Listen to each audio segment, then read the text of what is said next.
بسم اللہ الرحمن الرحیم اللہم صل علی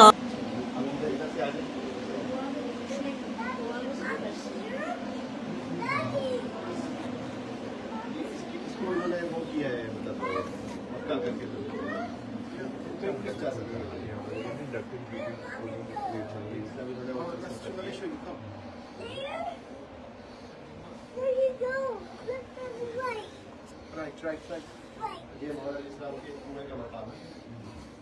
یہ کنواں ہے اور وہاں اس طرف جائیں گے تو مولا کو غسل و کفن جا دیا گیا وہ جو ذریعے. جب انہوں نے یہاں سے یہ بند کر دیا ورنہ اندر جاتے تھے اور تو اور بھی چھوٹے چھوٹے سے حجرے بنے ہوئے تھے. امام حسین علیہ السلام کے اس طرح سے الگ الگ وہ لیڈیز کی طرف ہو گئے. یہاں سے یہ بند کر دیا انہوں نے.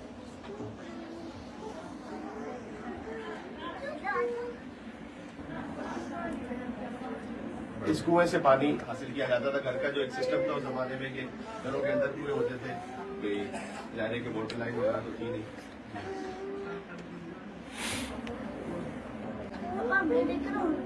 فرمائیے گا یہ ابن زیاد کے دربار کی جگہ ہے. بنی امیہ کی حکومت کا دربار اس جگہ پہ تھا. آج یہاں پر کھنڈرات ہیں اور کوئی پوچھنے والا ہی نہیں ہے. اور وہ مولا علی السلام کا ایک چھوٹا سا گھر کہ آپ اندر جا کے دیکھیں گے. یہ باہر سے آپ کو تھوڑا سا پھر بھی بڑا نظر آ رہا ہے, اندر سے تو اور چھوٹا سا گھر ہے. اور یہ جو اس وقت کی کنسٹرکشن ہے تو باہر سے انہوں نے پکا کر دیا, ورنہ جنہوں نے پہلے آ کے دیکھا ایک تصویر بھی پہلے باہر لگی ہوتی تھی. اب وہ تصویر انہوں نے نکال دی کہ جہاں پر بالکل خاک کا بنا ہوا کچا سا گھر, وہ مرجع خلائق لاکھوں زائرین وہاں آتے ہیں زیارت کے لیے ادب اور احترام سے مولا علی السلام کے بیت شرف میں. لیکن یہ اب اللہ تعالیٰ کا نظام ہے کہ ما عندکم ینفد وما عند اللہ باق, کہ اللہ تعالیٰ نے کہا کہ جو کچھ تمہاری ملکیت میں ہے وہ ختم ہونا ہے, جو اللہ کے پاس ہے وہ باقی رہنا ہے.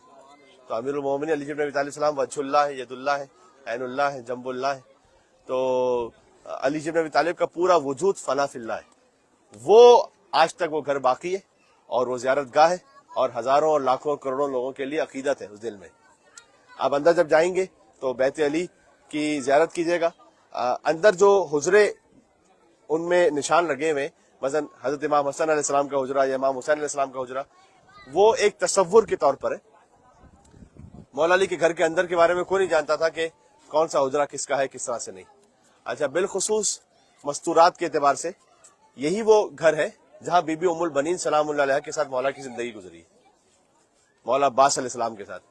بچوں کے لیے میں کہہ دوں وضاحتاً, یہ وہ گھر نہیں ہے کہ جس میں بی بی فاطمہ سلام اللہ علیہ کے ساتھ زندگی گزری. وہ تو مدینہ میں جہاں مولا علی کا گھر جلایا گیا, دروازہ جلایا گیا, بی بی پر در گرایا گیا, وہ مدینہ میں. اس گھر میں مولا نے 4 سال رہائش اختیار فرمائی ہے. جب مولا مدینہ سے کوفہ تشریف لے آئے اور 4 سال تک جو کیپٹل تھا اسلامی حکومت کا وہ مدینہ سے کوفہ بنا, اور اس کی وجہ یہ تھی کہ شام سے جو بغاوت ہو رہی تھی اس کو کوفہ میں رہتے ہوئے کچلنا, اس کو ٹیکل کرنا وہ مولا نے زیادہ مناسب سمجھا بنسبت یہ کہ مدینہ میں رہتے مولا, اس لیے وہ یہاں تشریف لے آئے اور یہاں پر ہی مولا کی شہادت ہوئی. یہیں سامنے بالکل سیدھ میں مسجد کوفہ ہے. مولا علی السلام 19 رمضان کی صبح کو مولا کو ضربت لگی, ابھی رمضان ہی کا مہینہ جاری ساری ہے. اسی گھر سے تشریف لے گئے تھے مسجد کوفہ, وہیں پر صبح کو 19 رمضان مولا کو ضربت لگی. وہیں مولا کو زخمی حالت میں واپس یہاں گھر میں لایا گیا. اور آپ جب اندر جا کے دیکھیں گے تو 2 مقامات ہیں بالکل, ایک امیڈیٹ رائٹ, اس میں جب آپ اندر تشریف لے جائیں گے تو آج تک وہ مقام موجود ہے جہاں غسل و کفن دیا گیا مولا علیہ السلام کو, اسی گھر میں دیا گیا جہاں امام حسن مجتبی علیہ السلام نے امام حسین علیہ السلام کے ساتھ مل کر غسل و کفن دیا مولا علی بن ابی طالب علیہ السلام کو. پھر آپ اور واپس باہر نکل کر آگے جا کر رائٹ پہ اندر تشریف لے جائیں گے تو ایک کنواں ہے جس کو کہتے ہیں بیر علی, مولا علی علیہ السلام کے گھر کا پانی جس کنویں سے اہتمام ہوتا تھا. اب وہ کنواں آپ اندر سے تو پانی نہیں لے سکتے, اس زمانے میں تو گھر کے اندر ہی کنواں تھا اور وہیں سے وہ پانی حاصل کیا جاتا تھا. آج اس کے لیے جو کنیکشن ہے وہ باہر بنا ہوا ہے, اس میں سے آپ تبرکن کچھ پانی پی سکتے ہیں اور اپنے چہرے پر تبرکن مس کر سکتے ہیں. مولا علیہ السلام کے گھر کا کنواں ہے وہ. اسی طریقے سے آپ مقامات دیکھیں گے, مولا عباس علیہ السلام کا مقام, شہزادی زینب سلام اللہ علیہ. تو ایک یہودی کا بیان ہے کہ اس کا گھر تھا مولا علی علیہ السلام کے گھر کے ساتھ. اس نے یہ کہا کہ میں 4 سال علی کے گھر کے ساتھ رہا, لیکن مجھے معلوم نہ ہو سکا کہ علی کے گھر میں کوئی مستور بھی تھی نہیں تھی. تو اس قدر حجاب اور پردے کا اہتمام تھا. آپ تصور فرمائیے گا, آپ اپنے آپ اگر آپ ذہن میں لا سکیں, آپ مولا علیہ السلام کے زمانے سے اب آ جائیے 20 سال آگے. یہی کوفہ ہے, ابن زیاد کا دربار تھا, یہی مولا علی کی بیٹیوں کو لایا گیا تھا. یہیں پر مولا علیہ السلام کی جو بیٹیاں تھیں, بی بی زینب سلام اللہ علیہا, بی بی ام کلثوم سلام اللہ علیہا, شہزادی سکینہ سلام اللہ علیہا, وہ ساری بیویاں قید ہو کر اسی مقام پر آئی تھیں. میں یہ کہتا ہوں اور سوچتا ہوں, جب مولا علی کی شہادت ہوئی تھی نا, تو کوفہ کے چھوٹے چھوٹے یتیم بچے, آپ تصور فرمائیے گا کہ مولا کو ضربت لگی تھی اور مولا زخمی حالت میں اس گھر میں آئے. 3 دن مولا زخمی حالت میں رہے اور 21 رمضان کو مولا کی شہادت ہو گئی. تو اس دوران طبیب نے یہ کہا تھا کہ امام حسن سے کہ اگر آپ کے بابا کو کچھ دودھ پلایا جائے تو کچھ افاقہ ہوگا, ان کا زخم, اس کی تکلیف تھوڑی کم ہو جائے گی. تو مولا حسن جب اس گھر سے باہر نکلے تو اس مقام پر کوفہ کے سارے چھوٹے چھوٹے یتیم بچے کھڑے ہوئے تھے, اپنے ہاتھ میں دودھ کا جام لے کر اسی جگہ پر, اور کہہ رہے تھے کہ اے مولا, آپ کے بابا نے ساری زندگی ہمیں پالا ہے, آج ہم اپنے حصے کا دودھ لے کر آپ کے پاس آئے. اور کوفہ کے یتیم بچے فخر سے کہتے تھے کہ ہمیں یتیم نہ کہو, ہمارا پالنے والا علی ہے. مولا علی کا جنازہ یہیں سے چلا تھا, نجف اشرف, اور مولا نے وصیت کی تھی کہ میرے جنازے کو ایک اونٹنی پر رکھ دینا. کوفہ شہر سے جب باہر تک گیا نا جنازہ, کوفہ میں اس تابوت کو پیچھے سے حسن اور حسین نے اٹھایا, آگے سے کسی نے نہیں اٹھایا تھا, آگے جبرائیل اور میکائیل نے اس تابوت کو اٹھایا. اور پھر مولا نے وصیت کی تھی کہ جیسے کوفہ سے باہر نکل جائے تو اونٹنی پر رکھ دینا میرا تابوت, جہاں جہاں اونٹنی چلتی جائے اس کے ساتھ ساتھ چلتے رہنا, وہ اللہ کے حکم سے چلتی رہے گی, جہاں رک جائے وہیں میرا تابوت اتارنا. وہاں پر ایک قبر آمادہ ہوگی کہ جو نوح نے آمادہ کی, علی کی قبر, وہیں پر مجھے دفن کرنا, ساتھ میں آدم اور نوح کی قبر ساتھ ساتھ ہوگی. تو مولا کو یہاں سے لے گئے تھے, تو ہر درخت نے جھک کر سلام کیا, السلام علیکم امیر المومنین, دیواروں نے جھک کے سلام کیا, گریہ کیا. جب مولا حسن وہاں سے نجف سے آپ آ رہے ہیں ابھی زیارت کے لیے, تو آپ سوچیں مولا حسن واپس آ رہے تھے اپنے بابا کو دفن کر کے, تو راستے میں ایک شخص ملا جو بڑا رو رہا تھا, بڑا مضطرب تھا. تو امام حسن علیہ السلام اس کے پاس گئے اور جا کر کہا کہ تو بڑا اضطراب میں ہے, بڑی بے چینی میں ہے, تو خیریت ہے, کیا بات ہے؟ اگر کھانے کو نہیں ہے تو تیرے لیے غذا کا اہتمام کروں, تیرے رہنے کی جگہ نہیں تو رہنے کا انتظام. اس نے کہا کہ نہیں, وجہ یہ ہے کہ میرا ایک دوست تھا کہ جو میرے پاس آتا تھا, ابھی 3 دن ہو گئے وہ میرے پاس نہیں آیا, تو 3 دن سے میں اس کا انتظار کر رہا ہوں کہ اللہ جانے پتہ نہیں مجھ سے کیا غلطی ہو گئی ہے. وہ روز آ کر مجھے کھانا کھلاتا تھا لقمے توڑ توڑ کے, اور مجھے پانی پلاتا تھا. تو امام حسن علیہ السلام تو علم امامت سے تو جانتے ہیں. امام حسن نے پوچھا اس سے کہ اس دوست کا نام معلوم ہے تجھے کیا تھا؟ کہ میں نے جتنی مرتبہ بھی نام پوچھا تو اس نے کہا کہ فقیر جالس فقیرہ. اس نے کبھی اپنا نام نہیں بتایا مجھے, کہ ایک فقیر ہے جو دوسرے فقیر کے پاس بیٹھا ہے, وہ مسکین جالس مسکینہ, ایک مسکین ہے کہ جو ایک اور مسکین کے پاس بیٹھا ہے. اس وقت امام حسن مصطفیٰ علیہ السلام نے کہا وہ کوئی اور نہیں, میرا بابا کائنات کا مشکل کشا علی بن ابی طالب تھا. تو کوفہ کا ہر یتیم, ہر مسکین, تو مولا علیہ السلام ایک ایک کے لیے جا کر ان یتیموں کو پالنے والے تھے مولا. اور وہ میں نے کہا یتیم فخر سے کہتے تھے کہ ہمارا باپ علی ہے. اب آپ سوچیں, میں ان یتیموں سے ایک سوال میرے دل میں آتا ہے, یہ یتیم 20 سال بعد بڑے ہو گئے, 20 سال بعد اسی کوفہ میں علی کی پوتی آئی, تو ان یتیموں میں سے کسی کو بھی خیال نہیں تھا کہ اس کے دادا نے ہم کو پالا تھا. مولا کتنے مظلوم ہے مولا علی بن ابی طالب علیہ السلام, کہ اسی گھر میں ابن ملجم کو گرفتار کر کے لے کر آئے تھے, وہ گرفتار ہو گیا تھا وہ. تو جب مولا علی کے سامنے لے کر آئے نا اس کو, تو مولا نے امام حسن سے کہا اللہ تری الی عینی, تم نے اس کی آنکھوں میں نہیں دیکھا, بڑا ڈر رہا ہے, خوف ہے, تو اس کی رسیوں کو کھول دو. اس کو رسیوں میں جکڑ کے لے کر آئے تھے, تو مولا نے کہا نہیں رسیوں میں نہیں جکڑو, کھول دو. اور 20 سال بعد اسی کوفہ میں مولا علی کی بیٹیاں ایک رسی میں 12 گلے بندھے ہوئے. یہ عجب مصائب علی اور اولاد علی کے. اور اس کے بعد مولا نے جب اس کو گرفتار کر کے بند کر دیا تھا تو پھر شربت پیش کیا گیا مولا کو, تو مولا نے کہا کہ کیا یہ شربت ابن ملجم کو بھی تم نے بھجوایا ہے, وہ بھی پیاسا ہوگا. اس لیے کسی نے بہت صحیح کہا ہے کہ ضرب کھا کر بھی جو قاتل کو پلائے شربت, ضرب کھا کر بھی جو قاتل کو پلائے شربت, زیب دیتا ہے اسے ساقی کوثر ہونا. وہ واقعی ساقی کوثر ہے علی بن ابی طالب علیہ السلام. تو یہ اس گھر کی وہ داستان ہے کہ جہاں مولا علی کی کریمی ہے، مولا علی کا رحم ہے، ان کا پالا جانا ہے. پھر اس کے بعد جو یتیموں کی کفالت کرتے تھے. اچھا اس کے بعد یعنی میں بیان کرتا جاؤں تو یہی وہ مقام ہے مولا علی نے جہاں آخری افطار کیا بی بی ام کلثوم کے ساتھ، اپنی ایک ایک بیٹی کے ساتھ افطار فرماتے تھے. جو شب 19 رمضان کو جو افطار کیا تھا وہ بی بی ام کلثوم کے ساتھ کیا تھا. تو بی بی ام کلثوم نے افطار میں، وہ جانتی ہے کہ میرے بابا کتنی سادہ غذا کھاتے ہیں، تو افطار میں کیا رکھا تھا بی بی ام کلثوم نے؟ ایک پانی کا جام رکھا اور ایک نمک کا ٹکڑا رکھا تھا، چھوٹا سا نمک کا ٹکڑا، اور دودھ کا ایک جام رکھا تھا. اور خود مولا علی علیہ السلام اپنی تھیلی میں بند کر کے رکھتے تھے ایک سوکھی روٹی،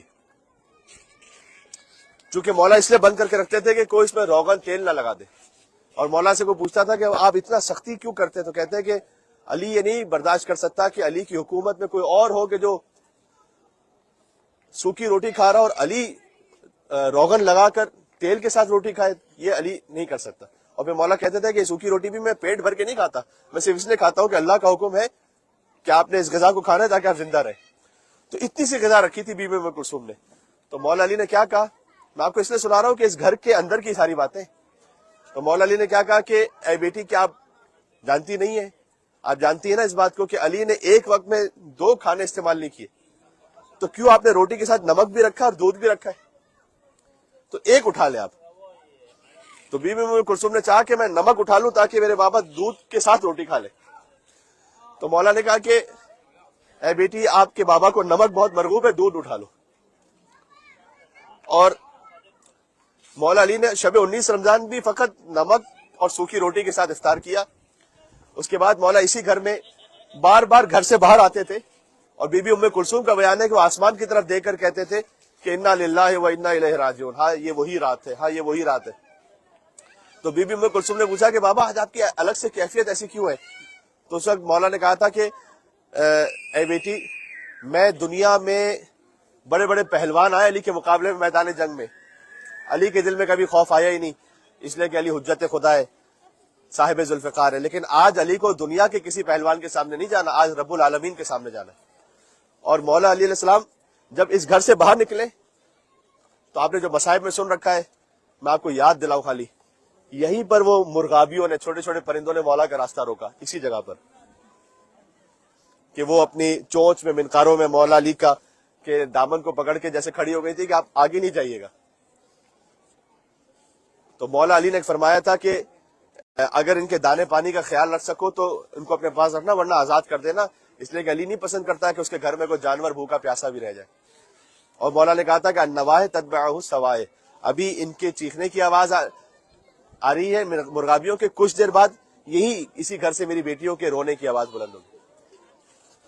اور مولا علی یہی سے پھر باہر نکلے اور تشریف لے گئے مسجد کوفہ. 19 رمضان کو مولا کو ضربت لگی. ایک بات میں مختصر بس اور سنا دوں آپ کو کہ جب ضربت لگی نا مولا علی کو، تو مولا علی ضربت کے بعد امام حسن کی امامت میں مولا نے امام حسن کو آگے کیا اور نماز پوری کی، تاکہ مولا بتلانا چاہتے تھے کہ میرے بعد کون امام ہے، جس کی اقتداء میں علی نے نماز پڑھی. اب اور پھر مولا علی باہر نکلے اس مسجد سے اور اسی گھر میں آ رہے تھے. تو جیسے ہی یہاں مسجد سے باہر نکل کر یہاں قریب تک پہنچے تو مولا نے آسمان کی طرف دیکھ کر، یہ تاریخ میں جملہ لکھا ہوا ہے مولا کا، فرمایا کہ اے رب العالمین، جب قیامت میں اولین اور آخرین جمع ہو تیرے سامنے تو علی کے حق میں گواہی دینا کہ علی نے تیری عبادت میں کوئی کوتاہی نہیں کی تھی. اور پھر کہا کہ اے صبح کے آسمان، تو گواہی دینا کہ تو نے کبھی علی کے اٹھنے کا انتظار نہیں کیا، علی نے ہمیشہ تیرے سورج نکلنے کا انتظار کیا. اور مولا علی بس گھر کے قریب پہنچے تو پھر اپنے اصحاب سے کہا کہ تم واپس چلے جاؤ، اس لیے کہ میرا زخمی سر جب میری بیٹیاں دیکھیں گی تو ان کی گریہ کی آواز بلند ہوگی، اور علی یہ پسند نہیں کرتا کہ کسی نامحرم کے کان میں علی کی بیٹیوں کی گریہ کی آواز پہنچ جائے. انا للہ و انا الیہ راجعون. بس بی بی زینب سلام اللہ علیہا اسی مقام پر آئی تھی تو اب بالکل ساتھ میں تھا بنی امیہ کا دربار، تو یقیناً انہیں اپنا گھر تو یاد آیا ہوگا یہاں پر. تو یہ مظلومیت صرف علی بن ابی طالب کی اولاد کی مظلومیت ہے. اور اسی کوفہ میں یہ آج ابھی کھلا میدان ہے، لیکن آپ تصور کیجئے یا گلیاں تھی یا بازار تھے. تو جب لایا جا رہا تھا اہل بیت کے قافلے کو تو لوگوں کے اور گھر تھے، تو لوگ اپنے گھروں سے چھتوں سے تماشا دیکھ رہے تھے سب. تو کوئی پتھر پھینک رہا تھا، کوئی مٹی پھینک رہا تھا، کوئی آوازیں کس رہا تھا. ایک عجب ماحول تھا یہاں پر. تو جب لایا جا رہا تھا تو اس وقت کچھ لیکن مومن بھی تھے، کچھ مومنہ عورتیں بھی تھیں. ان میں سے ایک نے دیکھا کہ ایک چھوٹی بچی جس کے چہرے پر تماچوں کے نشان ہے بہت زیادہ، اس نے دیکھا کہ یہ ایک مومنہ عورت تھی. تو مومن ہے تو اس کا دل تڑپ گیا کہ، لیکن اس کو سمجھ میں نہیں آ رہا تھا یہ کون سا قافلہ ہے. یعنی لوگ سوچ نہیں سکتے تھے کیا حسین کی بہنوں کو ایسے لے کر آئیں گے. تو پتہ نہیں تھا بہت سے لوگوں کو کہ یہ کون سا قافلہ آ رہا ہے. تو اس نے دیکھا کہ ایک چھوٹی سی بچی ہے اور وہ پیاسی بھی بہت ہے، کیونکہ وہ کہہ رہی کہ پھوپھی اماں مجھے کب پانی ملے گا، پیاس کا اظہار کریے. تو وہ فوراً اپنے گھر میں گئی اور کوزہ آپ کو بھرا اور لائی ان بیوی کے پاس، اور یعنی بی بی سکینہ کے پاس، اور کہا کہ آپ پانی پی لیجئے. لیکن پانی پینے کے ساتھ کہا میری کچھ دعائیں وہ دعائیں کر لینا. اب وہ سکینہ کی دعائیں بھی وہ تھی جو سکینہ کے دل پر زخم کی طرح لگ رہی تھی. اب مولا علی کی پوتی ہے وہ، تو انہوں نے فرمایا کہ میں یعنی مشکل کشا کی پوتی ہے، پہلے مشکل کشائی کریں گی پھر پانی پئیں گی. تو کہا تیری دعا کیا ہے؟ تو میں آپ کو اس لیے سنا رہا ہوں کہ کوفہ کی یہاں اطراف کی گلیوں کا واقعہ کہیں کا یہ. تو دیکھا کہ خدا سے دعا کرو جیسے تم یتیم ہوئی ہو تو اللہ میرے بچوں کو یتیم نہ کرے، اور جیسے تم اسیر ہوئی تو اللہ میرے بچوں کو اسیر نہ کرے. تو ایک مرتبہ بیوی سکینہ نے یہ دعا کی. اس کے بعد دیکھا کہ ایک دعا اور کرو کہ خدا مجھے مدینہ کی زیارت نصیب کرے. تو بی بی زینب سلام اللہ علیہ نے سنا، کہا اے بی بی تم مدینہ جا کر کیا کرو گی؟ تو کہا تم کو خبر نہیں ہے کہ مدینہ میں رسول کا نواسہ حسین رہتا ہے؟ اب اسے معلوم ہی نہیں تھا کہ کون سا قافلہ یہ. کہا اور مدینہ میں حسین کی ایک بہن زینب ہے وہ بھی رہتی. تو بی بی زینب نے کہا کہ کیا تو اپنی شہزادی کو دیکھے گی تو پہچان سکتی ہے کیا؟ تو کہا کہ کیسی بات کرتی ہوں، میں نے اتنی مرتبہ ملاقات کی ہے، میں نے بہت دفعہ ان کے پاس گئی ہوں، تو ایک دفعہ میں اور چلی جاؤں. تو اور پھر اس کے بعد اب میں زبان حال پڑھوں تو اس نے یہ کہا کہ دیکھو ایسی جگہوں پر جہاں ایسی آوازیں کسی جا رہی ہیں نا تو میری بیوی کا نام نہیں لو یہاں پر، کیونکہ وہ سوچ نہیں سکتی تھی. ایک مرتبہ بی بی زینب سلام اللہ علیہ سے ضبط نہیں ہو سکا، فرمایا کہ اے ام حبیبہ، وہ اپنے چہرے سے بالوں کو ہٹایا اور فرمایا کہ اے ام حبیبہ تو نے کہاں پہچانا؟ میں تیری شہزادی زینب ہوں. تو اس نے پلٹ کے پوچھا کہ بی بی آپ یہاں پر ایسے کوفہ کے بازار میں، عباس کہاں ہے اور حسین کہاں ہے؟ تو کہا وہ دیکھ وہ جو دور سے نیزہ نظر آ رہا ہے اس پر حسین کا سر بولا. تو کوفہ ایک ایسا شہر ہے کہ جہاں پر اہل بیت کے بڑے مصائب ہیں. یہاں پر خود مولا علی کے مصائب ہیں، ان کی بیٹیوں کے مصائب ہیں، ان کی پوتیوں کے مصائب ہیں. پھر یہی اسی شہر میں مسلم بن عقیل کے لاشے کو رسیوں میں گھسیٹ کر کھینچا گیا ہے. اسی شہر میں بعد میں حجاج ابن یوسف کی حکومت آئی جہاں بے دردی سے علی بن ابی طالب السلام کے چاہنے والوں کو شہید کیا گیا. تو یہاں پر اہل بیت علیہ السلام کے کرم اور رحم کی داستان بھی ہے اور ان کے مصائب کی داستان بھی. تو یہ وہ گھر ہے مولا علی علیہ السلام کا. میں چاہتا تھا کہ ہمارا تھوڑا سا ایک تعلق اور کنیکشن بن جائے، ہمارا دل جڑ جائے یہاں سے. اب آپ اندر جائیں، اس عظیم مقام کی زیارت کریں جہاں مولا علی علیہ السلام رہے ہیں، جہاں بیبیاں رہی ہیں، جہاں بی بی ام البنین عباس کی ماں یہاں پر رہی ہیں، خود مولا عباس یہاں پر رہے، اور اندر جا کے زیارت کریں. میں نے کہا دو مقامات ہیں زیارت کے جو زیادہ اہم ہیں. اندر جائیں گے آپ بالکل امیڈیٹ رائٹ پر، آگے جا کر آپ کو مولا علی کے غسل کو کفن کا مقام نظر آئے گا، اور اس کے بعد آپ کو ایک کنویں کا مقام نظر آئے گا. اس کی زیارت کریں اور پھر باہر تشریف لے آئے. پھر ہم چلتے ہیں مسجد کوفہ انشاءاللہ مولا علی کی وہاں مقام شہادت کو دیکھنے کے لیے اور وہاں پر اعمال کرنے کے لیے انشاءاللہ. اہل بیت علیہ السلام کے صدقے میں آپ کی زیارات بھی قبول ہو. اللہ تعالیٰ انشاءاللہ اس گریے کو بھی قبول فرمائے اور ہمیں وہ کرم عطا فرمائے. ابن ابی لدید معتزلی ایک سنی عالم ہے، کہتے ہیں علی کی لاکھوں کروڑوں بے شمار فضائل میں سے خصوصیات میں سے ایک بات یہ ہے کہ بظاہر اپوزٹ صفات آپ کو ایک ساتھ مولا علی میں نظر آئیں گی. شجاع ہونے کے لیے دل کا بڑا سخت ہونا ضروری ہوتا ہے کہ میدان جنگ میں کوئی جائے اور لڑے، اور بچوں پر رحم کرنے کے لیے دل کا نرم ہونا ضروری ہوتا ہے. تو جو زیادہ تر جس کا دل ذرا اس طرح کا سخت ہے تو وہ ہو سکتا ہے کہ بچوں پر ایسے رحم نہ کر پائے، اور جو بچوں کے ساتھ ایسے ہوتا ہے جو زیادہ سخی ہوتا ہے وہ زیادہ میدان جنگ میں نہیں ہوتا. لیکن علی وہ انسان ہے کہ میدان جنگ کی شجاعت بھی بے مثال ہے، لیکن علی وہی انسان ہے کہ وہ یتیم کی آنکھوں میں آنسو نہیں دیکھ سکتے تھے مولا علی، اور یتیم کو دیکھتے تھے تو مولا علی کی اپنی آنکھوں میں آنسو آتے تھے۔ اسی کوفہ میں اب آپ تصور کریں، یتیموں کو پالنے والے تو پھر بھی ملتے، لیکن مولا کائنات امیر المومنین خلیفۃ المسلمین اسی کوفہ میں مولا علی گزرتے تھے تو دیکھا کہ ایک شخص ہے کہ جو ایک گھر ہے جس میں بچے باہر رو رہے ہیں، تو گئے اندر، اس گھر بچوں سے پوچھا کہ تمہارا بابا کہاں ہے؟ کہ ہمارا بابا علی کے ساتھ صفین میں لڑتے ہوئے شہید ہو گئے۔ تو مولا علی علیہ السلام نے پوچھا تو اس گھر میں کھانا نہیں تھا کوئی، تو مولا علی کھانا لے کر آئے، اس گھر میں اس بیوہ سے کہا کہ تم کھانا بناؤ اور میں بچوں کے ساتھ مولا علی جیسا انسان، کیا میں بچوں کے ساتھ کھیلتا ہوں۔ آپ نے کبھی دیکھا ہے کہ کوئی شخص بچوں کے ساتھ کھیلتے ہوئے؟ روایت میں ہے کہ مولا علی ان کے لیے بکری کی طرح بن گئے، کیونکہ انہوں نے کہا کہ ہمارے بابا جو ہے نا وہ ایسے ہوتے تھے، ہم ان کے اوپر بیٹھتے تھے۔ اور مولا علی علیہ السلام سے پھر ایک بچے نے کہا کہ ہمارے بابا جو ہے وہ بکری کی آواز نکالتے تھے، تو مولا علیہ السلام نے ساتھ سے آواز نکالنا شروع کی یتیم بچوں کے لیے۔ تو کوئی شخص باہر سے گزر رہا تھا، اس نے دیکھا علی ہے، تو اس نے آ کے اس گھر میں عورت کو کہا کہ تم کو معلوم ہے کہ یہ کون ہے؟ کہ نہیں مجھے نہیں معلوم، کہ یہ خلیفۃ المسلمین علی بن ابی طالب ہے۔ تو اس نے آ کے مولا سے کہا کہ مولا میں شرمندہ ہوں، مجھے نہیں معلوم تھا کہ آپ ہیں۔ مولا نے کہا کہ علی پسند کرتا ہے کہ علی کا وقت یتیموں کے ساتھ گزرے، بجائے اس کے کہ ثروت مندوں کے ساتھ گزرے۔ علی پسند کرتا ہے کہ علی کا وقت ان بچوں کے ساتھ گزرے۔ تو اب اور میں کیا سوچ سکتے ہیں ذات علی بن ابی طالب کے بارے میں، ہماری عقلوں سے ماورا ہے۔ اور ویسے ہی نہیں ہے کہ دلوں میں محبت اللہ تعالیٰ نے رکھی ہوئی ہے، آج تک 1400 سال بعد تک اس طرح سے کہ ہر مومن کا دل ایسے